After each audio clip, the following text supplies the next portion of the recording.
Hi, my name is Eddie C., and welcome to my Positive Podcast. I'll bring you positive stories of people from all walks of life, because everyone has a story to tell. Hi, and welcome back to MPP. I'm Eddie C., and this is my Positive Podcast.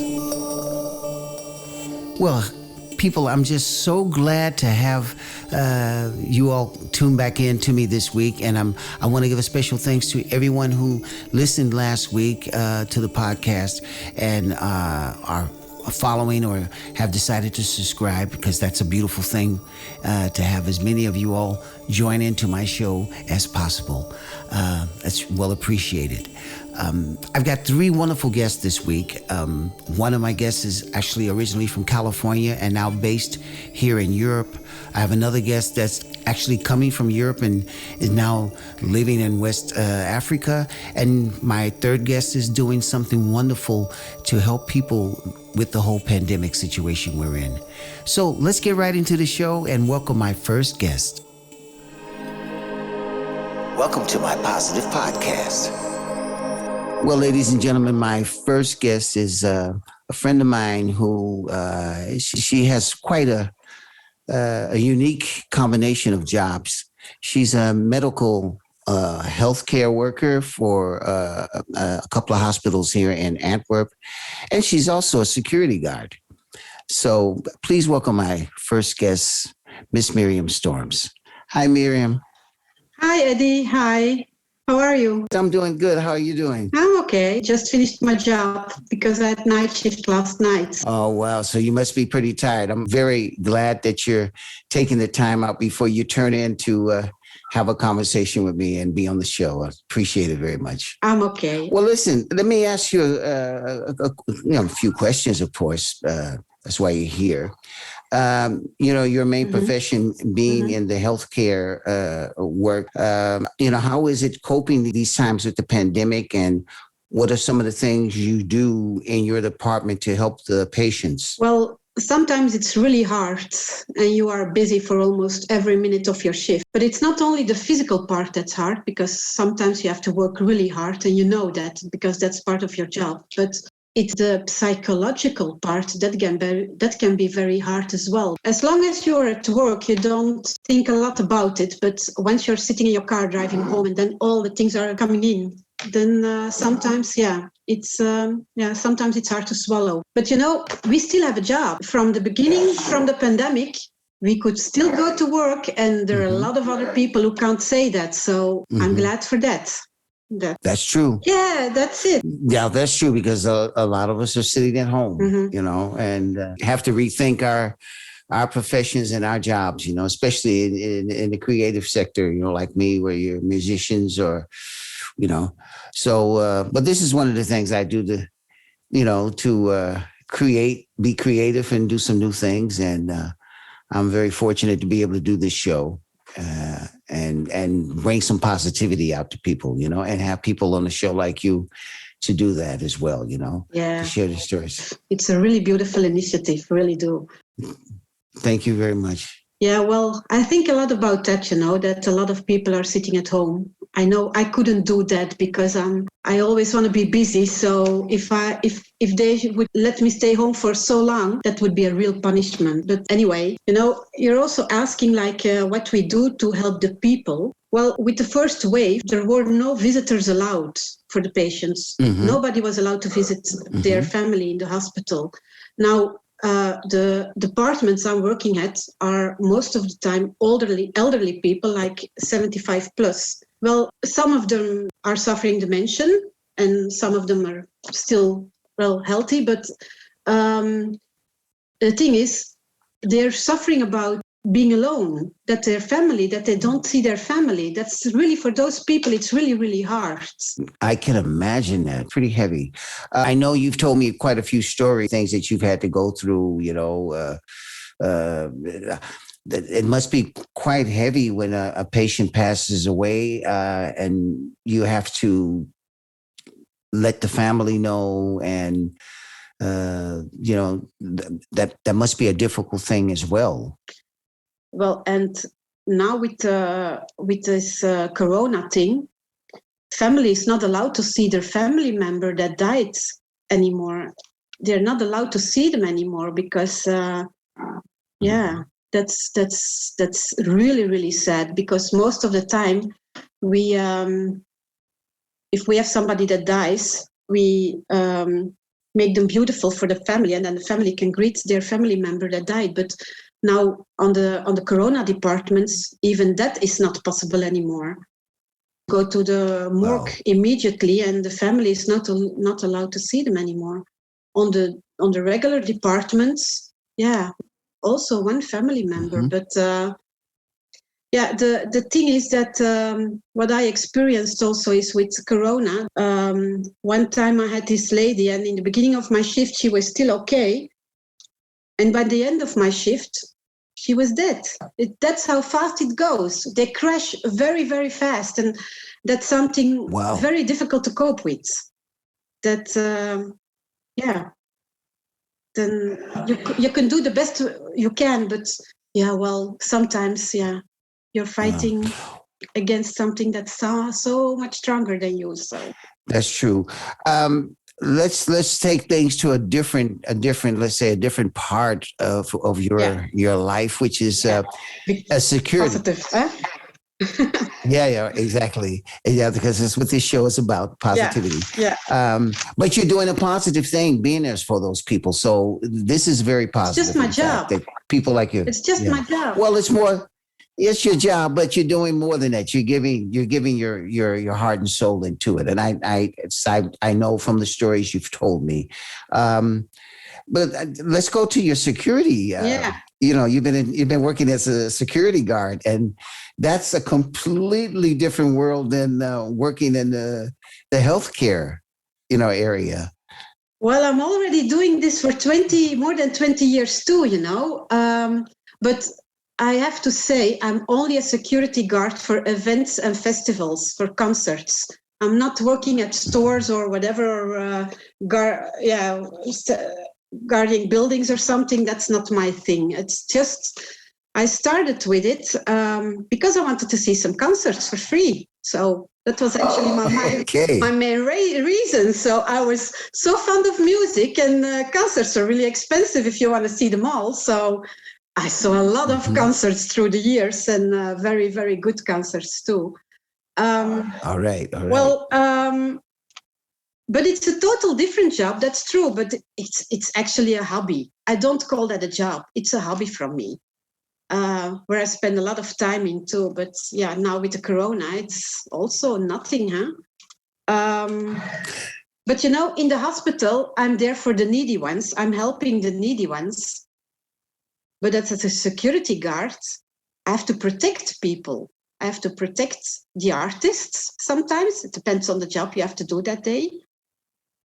But also the people in the concert hall, because you have to see and watch that they're following the rules from the hall, and that you have to protect them too, because sometimes there are fights, and sometimes there are some stuff. There is some stuff going on that's not allowed. So but it's just a hobby. Then more than 20 years. And you know what? The beautiful part of it is that I was so lucky to experience some things in that job that other people can only dream of, like seeing but really a lot of free concerts. That's really something. But I see them for free, but I'm actually getting paid for it too. So that's the good part of it. But the second part is I'm also meeting a lot of artists, like big people, or like a Bruce Springsteen, who comes to say to you, "Hey, thank you for the job you did."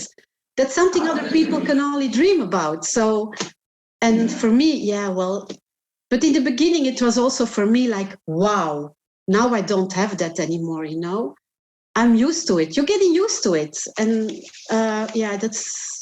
maybe that's weird for some people to hear, but I don't put them on a platform anymore. For me, they're just people who can sing good or make beautiful concerts or whatever. but I'm searching for the person behind the artist. Not all the artists are treating the security guards with the same respect, yeah. But most of them are, most of them do, but still, well, that's more important for me than getting involved with the artists. That's fantastic. Today, our theme is about grateful. And Mm-hmm. I'd like to know, what does grateful mean to you? Well, for me, it is that you don't take anything for granted. You know, it's a privilege. It's already a privilege to getting awake in the morning. Like, it's a real privilege that you can still see the sun coming up in the morning. It's a privilege that some people want to spend some time with you and want to be your friends. That's something to be thankful for, because it's not so obvious that a lot of people are there for you, or that you have bread to eat, or even a roof above your head. A lot of people don't even have that. So, and that's something you have to be thankful for. Also for the dark moments in your life, because without the bad experiences in your life, you won't value the good ones. Also, and in the morning, it's so important, but also in the evening, to just say thank you. Thank you for the things that you received that day, but also in the morning, like, thank you for the day that's gonna come, and for everything.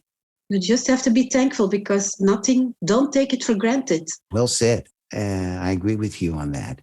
I want to thank you for taking some time out, of your, from coming home from your night shift, as you said, and taking this time to talk to my audience and talk to me again about how you're two completely different jobs, and I know you're very spiritual minded as well.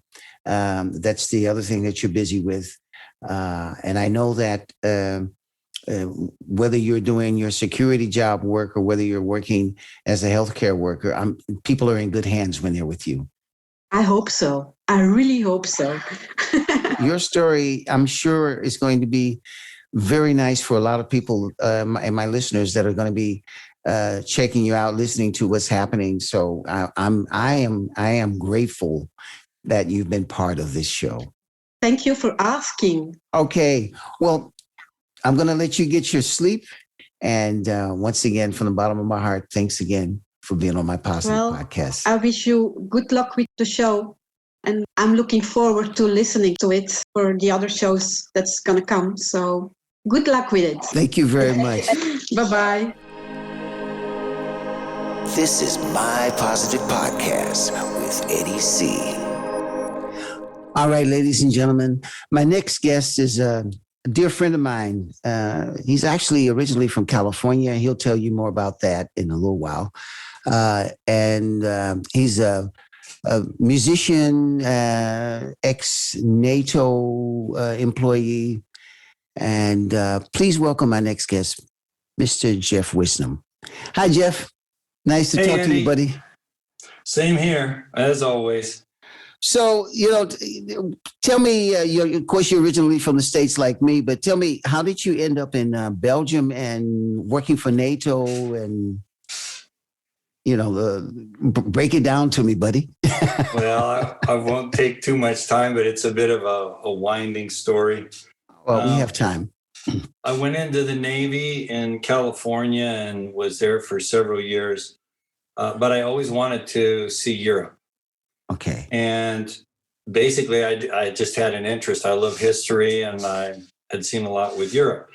So about 1990, I got the chance, after I had left active duty in the Navy, to work for the U.S. government in Germany, and actually in Heidelberg. So I accepted the job, and I managed to work there for 12 years, which is a bit unusual because the government usually likes you to do 3 to 5 years. But if you do well, they don't argue and they let you keep going. So I was fortunate for that. And after about the 11th year, and it's not very common anymore. I happened to stumble onto an job announcement for NATO here in Brussels, Belgium. And I applied thinking nothing would happen. But lo and behold, I actually made the short list and was asked to come for an interview. And this was in 2001. And I made it. I was quite surprised. It was one of the largest interviews I ever had. I never had an interview with 7 people interviewing me at once, but I guess I did okay. And in 2002, in November, I started my job with the NATO, then it was called the NATO C3 agency in Brussels, Belgium. And I managed to stay with them for about 18 years. So it worked out really well. Wow. That's fantastic, man. And but you're what part of California were you from? Modesto? That's it. I was born in Modesto, California, which a lot of people have heard of it from the Gallo wineries. I never had a tour of the winery. I don't think they even do one. Okay. But my grandparents had lived there, and my father worked for a major corporation, and we moved around the West Coast, but always seemed to hub back into the San Francisco area. So I was connected in my early years in Modesto or the San Francisco Bay Area, Livermore, California. And I'm a Californian. I love it. Oh, wow. How is that adjusting going, moving from out California where, they say it never rains in California, like the song. That was one of our favorite songs, by the way, even though it does. Yeah. And then ending up like, going to Europe and now living in, making your home base in Europe. How is that for you? I say in comparison. Well, I've always loved California. But I was very excited and wanted to go see Europe. And after living in Germany for several years, I really came to fall in love with the lifestyle in Europe. I like the quality of life here, and it just seemed to fit me. And I like the people, and particularly the ladies. So it was very nice. And I ended up getting married here and moved around. Even though that initial relationship didn't last, it's been a wonderful time for me here in Europe, and I really love it. Oh, fantastic.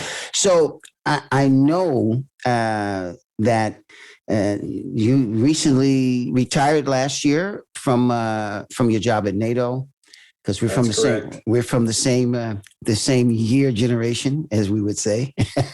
56 was a good year, as we always say. Yeah. My next question was be like, okay, you finished with that, but I know before, because we met each other actually via a common friend of ours, who's a poet and a writer. It's going to be in one of my shows as well, David. And we met actually, I think at one of his, I think it was a birthday party or something that he did, or some kind of event he organized in Antwerp. And that was the first time we met. And I met you actually as a vocalist. I remember that. Yeah, and from off that point, we kind of like kicked off a great friendship. That's fantastic, and we keep in touch with each other on a regular basis. Both of us living, not that far away. It's one of those things, as you say. I'm grateful for that. So yeah, for sure.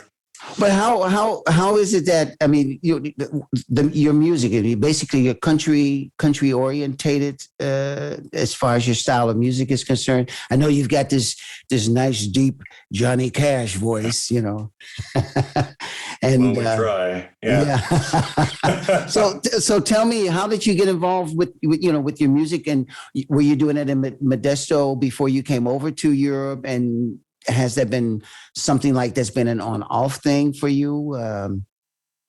Yeah, well, basically what happened is I had started to learn guitar back in 1974, but it was just how to play acoustic guitar, be able to strum, and sing like campfire songs.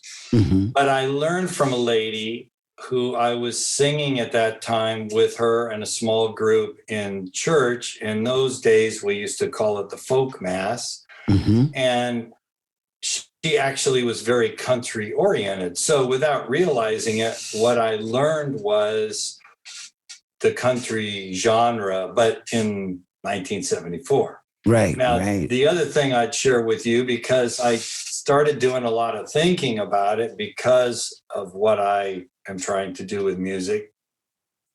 My dad loved country, and it was in the background through my whole life. I just never realized that's what it was. So as I look back, I go, yeah, I was surrounded by country. And I spent some years in Texas, where I also worked on a horse ranch. So I was a little bit of cowboy mixed in there with everything else.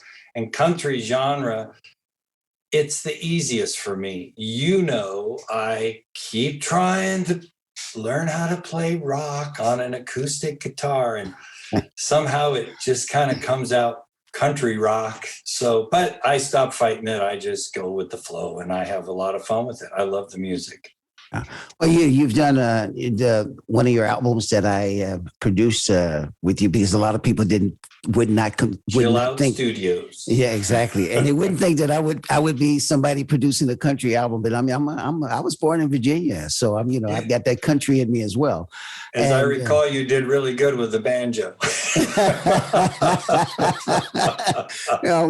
With a little help of my keyboard. Yeah, the songs that you're writing, they're based actually on, say, actual experiences that you've gone through yourself on your last album that you did. And I know you're busy with some new material for a new project that will probably be ready next year. Yeah, I think so. I was going to ask you another question. How is it the adjustment of, let's say, living in Europe for you?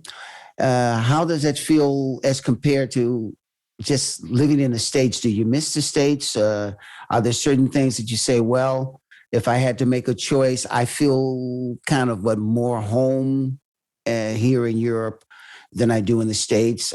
For me, it's a very simple, cut and dry question. I mean, I feel quite at home here. I mean, I've been here since 1975 in Europe, and I've become, I guess, more European. But you're a rock star. I don't know about all that. Well, no, but how is that? How is it for you? Adjusting to just European life, and especially you're living near Brussels, in fact. So is that, and of course now being in the retirement, retired last year, you have a lot more time to spend more time with your music. So I guess that must be for you also a nice, pleasurable thing to do. Yeah, I mean, the first thing I'll let you know is that, I worked at NATO, but actually my retirement is from the Navy and the U.S. government. But what I enjoy, I'm a very proud American. You and I've talked, and sometimes we scratch our head at things that come up, but that's all I'm going to say about that. And, but I enjoy being an American expat in Europe. I find the people are really cool. I have my American friends and my American family what makes it bearable to me is I can go home and visit my mom, my sister, several times a year if I want, and I usually do. But until Corona, I can live here, and with the beauty of modern telecommunications and modern transportation, I get home and scratch that itch on a regular basis every year. But there's just some kind of, I don't know, there's excitement to me about Europe. And I find the people that I met are really nice. I mean, I'll say one thing here, and your listeners may laugh. They may have heard this example, and I think you've heard me say it. Americans can be like peaches and Europeans can be like coconuts. And by that, I mean, an American, we're used to that frontier spirit and we're all friendly at the start and we work together and that's what makes us great. But there's a certain point, if you keep asking questions, we're going to look at you and kind of close up and just say, well, that's not your business. Okay. And with Europeans, I've found that the ones I've gotten to know, the Europeans, and I think it's based on their history, are a bit more protective and more closed up at the start. But if they find that they like you and that they can trust you, then they start to open up and you will be a friend for life. I have a good Turkish friend and a Greek friend that we used to have coffee together.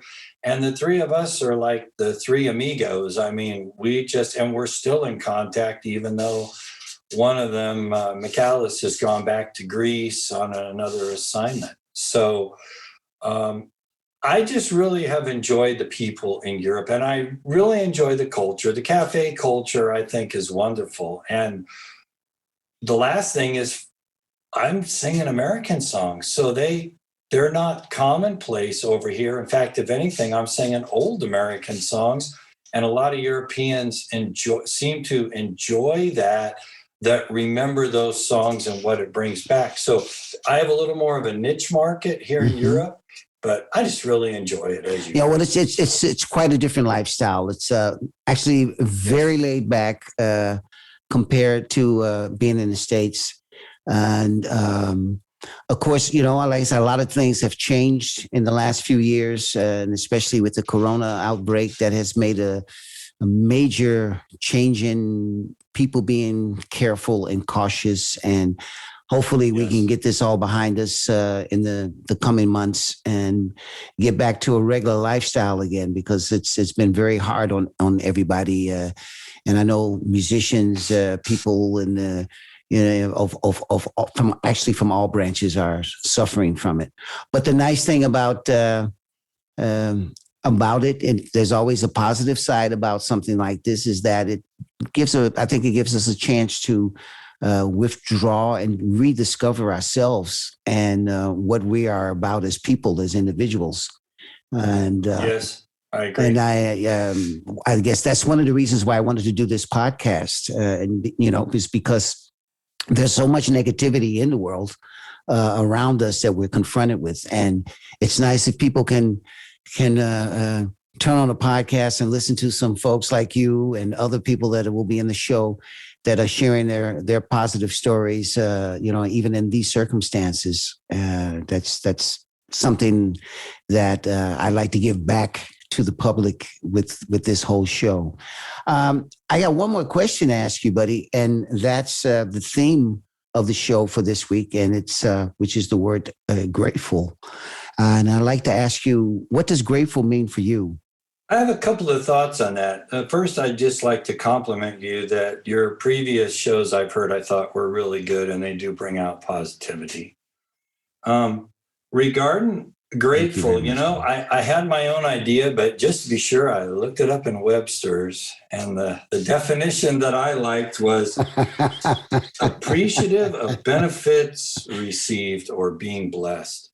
And that's how I've always thought of it. And I'm just really happy that I've lived this long, that I've achieved what I've achieved in life, and that I'm actually living a fairly comfortable life. And I'm just grateful every day. And one other thing I'd like to add on that is that I have read articles that say one of the best things we can do as we grow older is be grateful, because it puts you in a positive mindset. And I know you know that because you've been through a lot and you're still very grateful. And I totally agree that when I'm grateful, I actually feel very happy. And I think it's just having an optimistic feeling about your life, and no matter how old you are, what's ahead of you. And as I say, kind of like being blessed, if people accept that, the use of that word, you're just satisfied with what you've got. You're happy at where you are. And so that makes you optimistic. And I think it can transmit to other people as well, so that the people you come in contact with actually can have positive feelings or happy feelings, while they're with us. Yeah, I agree with you wholeheartedly on that, buddy. Well, we've had many discussions about that, and yes, and I'm about positivity. No matter what's going wrong, you try to make a positive thing out of it, or see it's always a lesson. When something bad happens, it's going to be a lesson, and you'll pick up something from it. And you can go around worrying about things, or you can be busy trying to do something that's going to take the worry off and just experience life. I mean, we live now. We live now. We don't know. Yes. We don't know what tomorrow is going to bring us. So enjoy the moment. Look forward to good things. And I think with a positive outlook, you can accomplish a lot. And you don't need a lot to be happy. Yes, that's very true. And I remember that old saying that I know when one door closes, two more open up. And I think you and I both experienced that. Yeah, nothing. It doesn't have to be major, but it just keeps that positive, optimistic feeling that, oh, well, okay, I didn't plan that, but let's see what's going to happen next, and sometimes it takes a couple weeks or a month to get it. But yeah, I'm grateful. I've been very lucky in my life, and, I've got a great family, and I just love it. Oh, well, Jeff, I want to thank you for, coming on the show and sharing your story, and your bringing your positive vibes to the thing. I'm very grateful to have you as a dear friend as well. Thanks, two of us. And looking forward to seeing you pretty soon. Yeah, as soon as they stop the lockdowns, I'll be there. All right, buddy. Looking forward to that, man. And you take good care. Okay, Eddie. You take good care of yourself. A lot of love to you, brother. Thank you, and back to you. All right, Bye-bye. buddy. Bye-bye. My name is Eddie C., and you're listening to My Positive Podcast. My third and final guest is actually an old neighbor of mine, and we used to live next door to each other back in the day when I lived in Hilversum in the Netherlands, working as a session musician. She actually became a police officer for many years, and in her last few years before she decided to stop and retire, she ended up going to Gambia, and actually at one point ended up in Senegal, and now has a guest house. Please welcome my dear friend, Miss Mieke Visser. Hi, Mieke. Yes, welcome to the Eddie. show. It's been nice a long to meet time. you again after so many years on this beautiful podcast for your new show. It's same here. So tell me, how did you end up moving from Hilversum and working for the police to Abene, Senegal? You want to explain that to me, because that's quite a journey.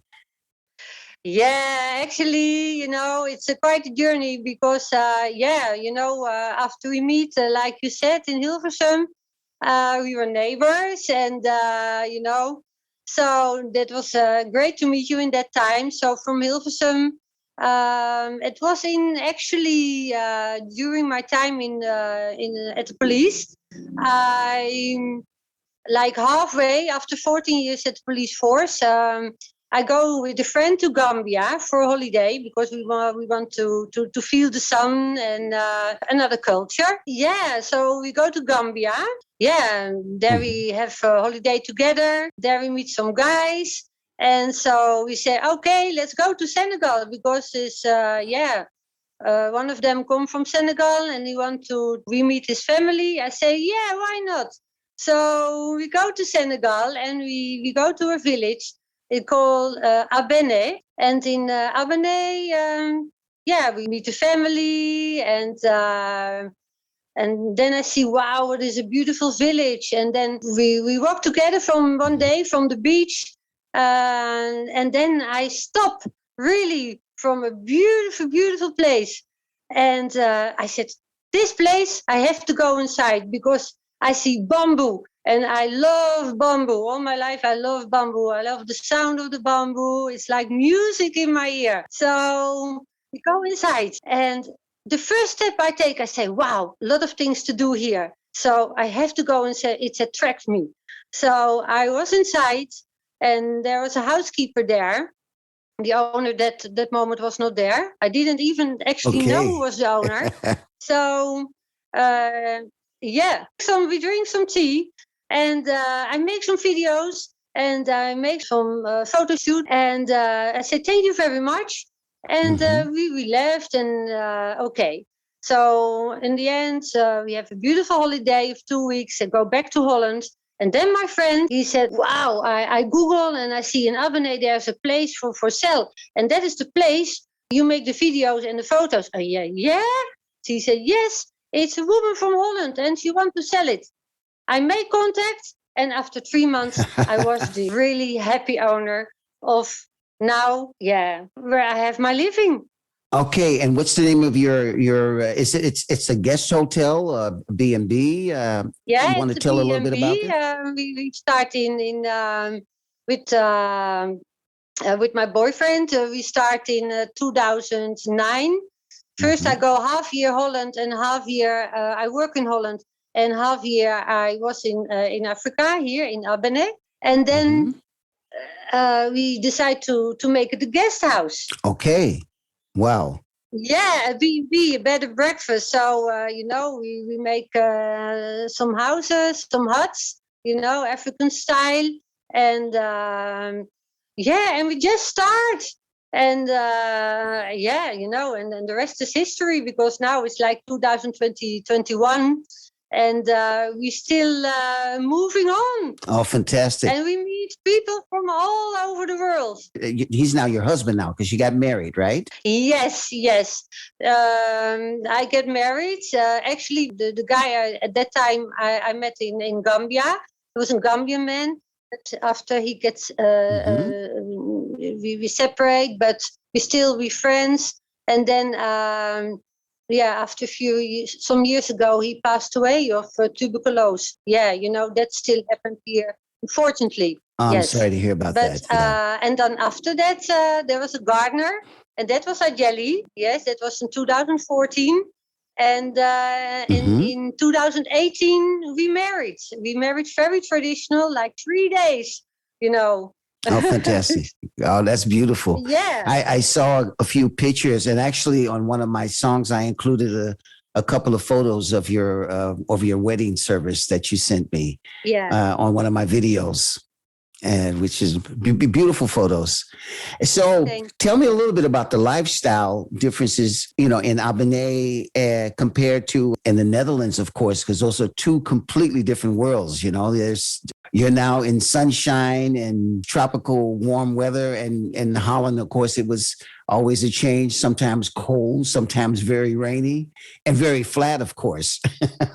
Very flat, yeah. Actually, here also is very flat. Senegal also is very flat. It's a very good country also, even to travel alone or with others. But also you can cycle here. You can take your bike, and the only thing is it's getting too hot. Anyway, yes, it's possible to cycle here. Yes, even on your own or with a group. It's beautiful. And of course, the sun is a good part of that. And we have only like 3 months rain season. It's from July, August, September, and a little tail in October. And the rest is dry season. And the climate is perfect. Okay. It's perfect. Mm-hmm. So what's the average temperature? On the moment, it's like 25, 26 degrees. Wow. And that's the average temperature over the whole year, or does it get hotter? It's getting hotter in the rain season. But, unfortunately, not unfortunately, I'm living near the seaside, 5 minutes from the sea, from the Atlantic Ocean. Wow. So we always have a sea breeze. Oh, fantastic. Yes. But it can be, in the rain season, can be like, 35 degrees or something. It's really, tropical. Okay. So actually in the rainy season, it gets hotter. It's getting hotter. Yes. Wow. But for the nice part, you have the rain is warm. We have a shower outside, so we can even, you jump outside and you have your bath, Okay.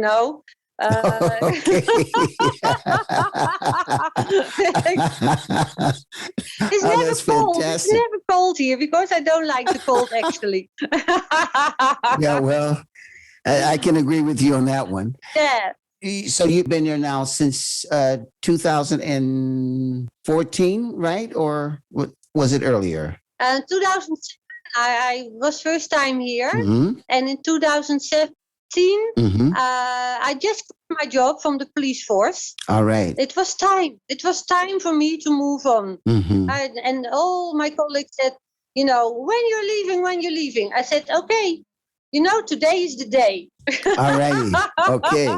And you sound so happy with the new move. And I haven't seen you in years. You haven't changed a bit. You still has this very fresh look and happy face of yours. It's always fun to see you, whenever we speak with each other. That's great. But the life it's so lively here. The village is lively. It's music. It's like a little bit hippie, old style village. Okay. There's reggae parties, race, ballad. There's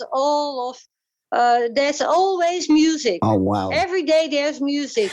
Every day there's party. Wow. And so how can people get in contact with you that want to come and say visit or book a week or a couple of weeks at your residence? Yes, that is possible. We have a website, and also we are on Facebook, and they give me an email and they can book on my website, and also mouth to mouth.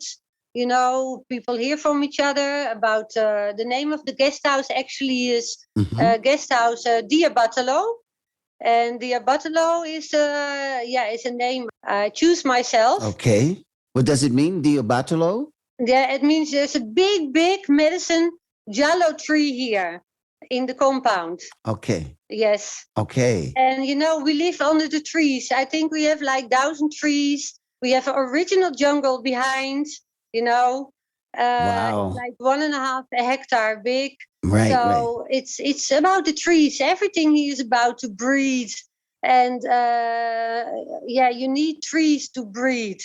For me also, I love trees. I cannot breathe without trees. Yes. Oh, fantastic! And it must be very beautiful. I have seen some photos on your website, and I know from time to time you'll post something on your Facebook page, and it really looks very inviting to come down. I have to get down that way one time.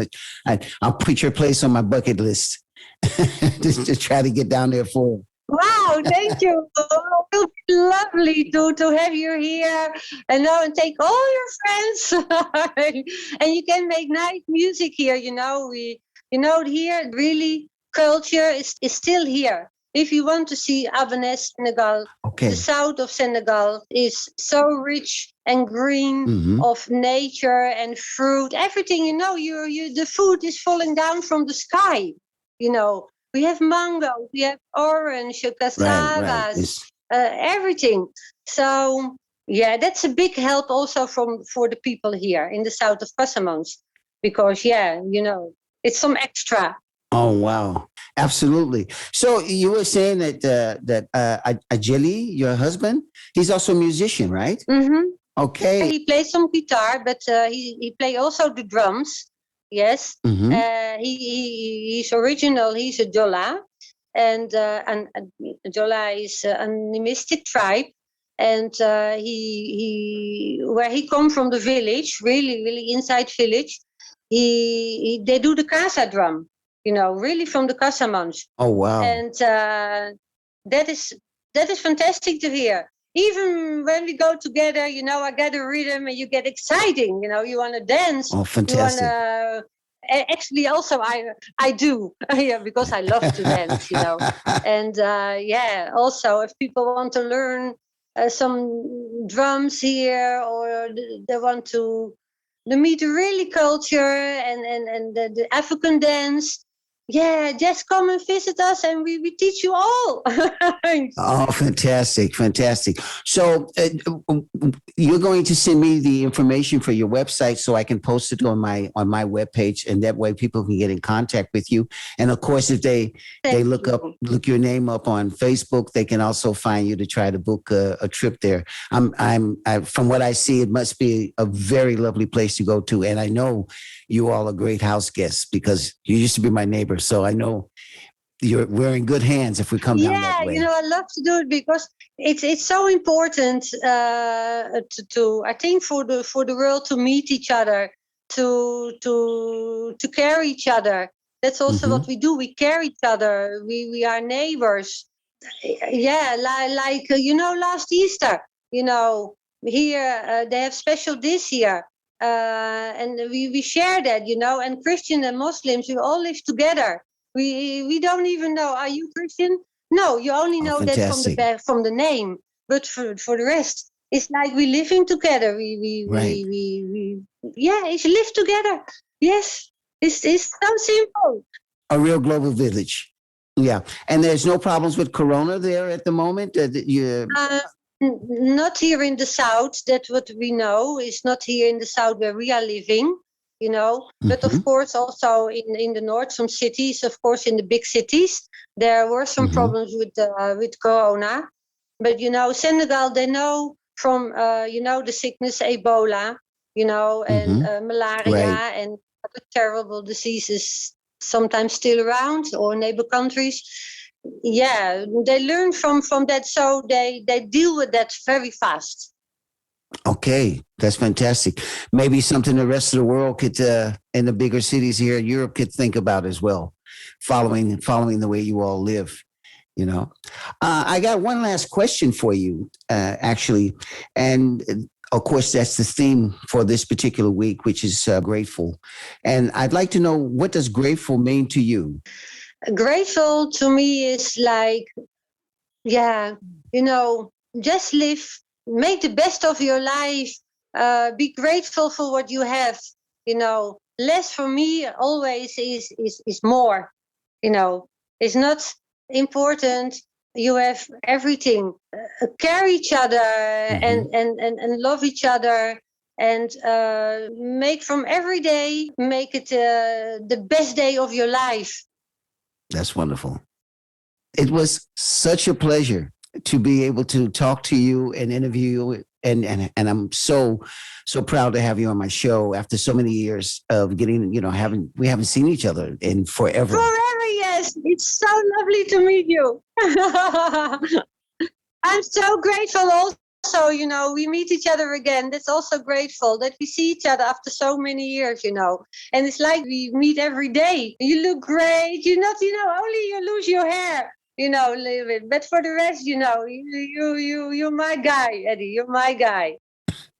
And I wish you so much luck with the show and everything. And all blessings for you, because you deserve it so much.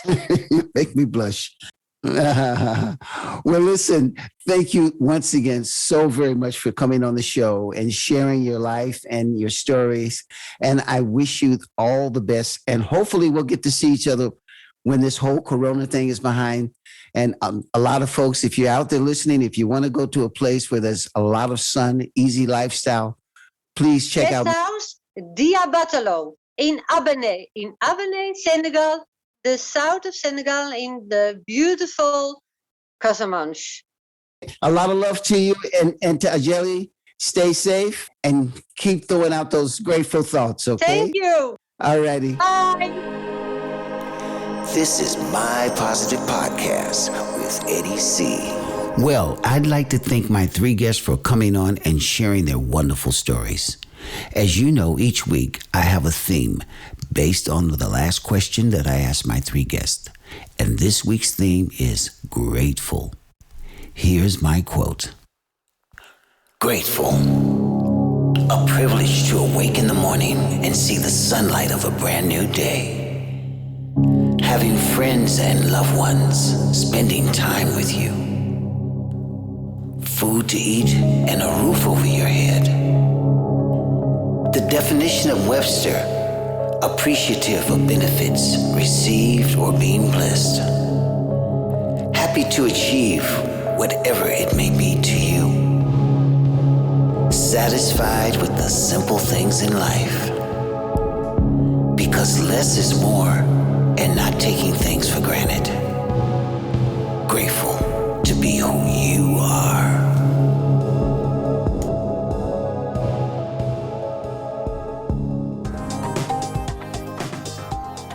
Well, that's it for this week's show. But before I go, a warm thanks to Myriam Storms, Jeff Wisdom, and Mieke Visser for sharing their positive stories with us today. You know, a great conversation leads to wonderful memories. You can find me on all platforms like Spotify, Android, and Apple. On Facebook, look for My Positive Podcast, and my website is mypositivepodcast.com. You can also contact me via my website or Facebook. A very special thanks to my technical producer, Iswan. This show is a production by Antwerp Podcast Service. My name is Eddie C., and this was MPP, My Positive Podcast. Tune in next week and stay positive.